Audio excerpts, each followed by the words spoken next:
তো আজকের দুপুরের খাওয়াতে ছিল ভাত, তার সাথে আগের দিনের মতন স্যালাড, আর তার সাথে ছিল আলু উচ্ছের সিদ্ধ।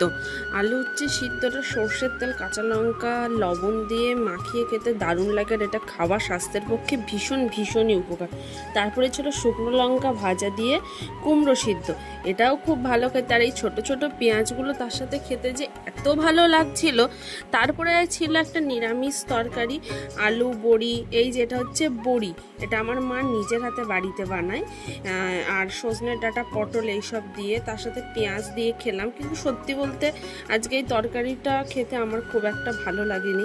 আর আগের দিনের মুরগির মাংস থেকে কিছুটা বেঁচে গেছিলো, তো আজকে সেটাই আমি খেলাম। পরের দিন আসলে বাসি মাংস না খেলে সত্যি বলতে আমার মনেই হয় না আমি মাংস খেয়েছি।